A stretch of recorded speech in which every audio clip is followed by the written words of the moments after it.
Gold trusted gold buyers తాకట్టులో ఉన్న బంగారాన్ని విడిపించి ఈ రోజు ఉన్న మార్కెట్ ధరకే కొనబడును.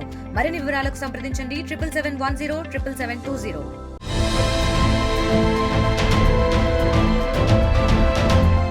ఏపీలో కూటమి ప్రభుత్వం 2025-26 ఆర్థిక సంవత్సరానికి పూర్తిస్థాయి తొలి బడ్జెట్ను ప్రవేశపెట్టింది. బడ్జెట్లో వ్యవసాయానికి అత్యంత ప్రాధాన్యతనిచ్చింది చంద్రబాబు సర్కార్. బడ్జెట్లో అత్యధికంగా వ్యవసాయ శాఖకు, ఆ తర్వాత బీసీ సంక్షేమ శాఖ, వైద్య శాఖ, పాఠశాల విద్యాశాఖ, పంచాయతీరాజ్ శాఖ, జలవనరుల శాఖకు ప్రాధాన్యతనిచ్చింది. అయితే బడ్జెట్లో డిప్యూటీ సీఎం పవన్ పట్ల కూటమి చిన్నచూపు చూపింది. పవన్ కంటే లోకేష్కే అధిక ప్రాధాన్యతనిచ్చింది.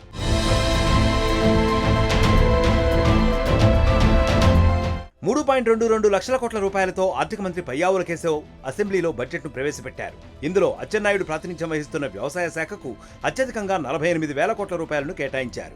ఆ తర్వాత మంత్రి సవిత నేతృత్వం వహిస్తున్న బీసీ సంక్షేమ శాఖకు 47,456 కోట్లను కేటాయించారు. మంత్రి సత్యకుమార్ నిర్వహిస్తున్న వైద్య, ఆరోగ్య, కుటుంబ సంక్షేమ శాఖకు 19,264 కోట్లు, మంత్రి నారా లోకేష్ నిర్వహిస్తున్న పాఠశాల విద్యకు 31,805 కోట్ల రూపాయలను కేటాయించారు. డిప్యూటీ సీఎం పవన్ కళ్యాణ్ నేతృత్వంలోని పంచాయతీరాజ్ శాఖకు 18,847 కోట్లు, మంత్రి నిమ్మల రామానాయుడు నిర్వహిస్తున్న జలవనరుల శాఖకు 18,019 కోట్ల రూపాయలను కేటాయించారు.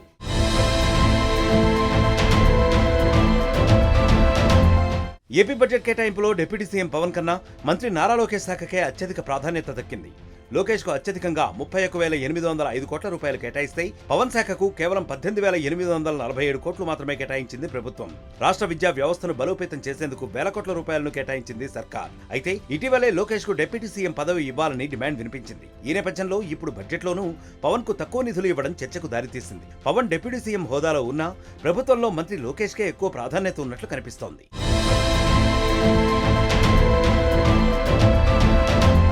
ఇక బడ్జెట్లో యోజన, పర్యాటక, సాంస్కృతిక శాఖకు తక్కువ నిధులు కేటాయించింది ఏపీ సర్కార్. కేవలం 469 కోట్ల రూపాయలను మాత్రమే ఈ శాఖకు కేటాయించింది. పురపాలక, పట్టణాభివృద్ధి శాఖకు 13,862 కోట్లు, ఇంధన శాఖకు 13,600 కోట్ల రూపాయలు, హోంశాఖకు 8,570 కోట్లు, గృహ నిర్మాణ శాఖకు 6,318 కోట్లు, పౌర సరఫరాల శాఖకు 3,806 కోట్లు, పరిశ్రమలు, వాణిజ్య శాఖకు 3,156 కోట్లు, నైపుణ్యాభివృద్ధి, శిక్షణ శాఖకు 1,228 కోట్ల రూపాయలు దక్కాయి.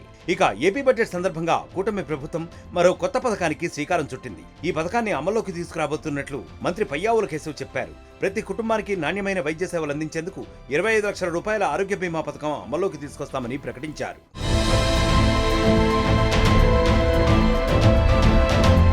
మరిన్ని వీడియోస్ కోసం ఛానల్ ని సబ్స్క్రైబ్ చేయండి. లేటెస్ట్ అప్డేట్స్ కోసం వాట్సాప్ ఛానల్ ని ఫాలో అవ్వండి. ఆ లింక్ డిస్క్రిప్షన్ లో ఉంది.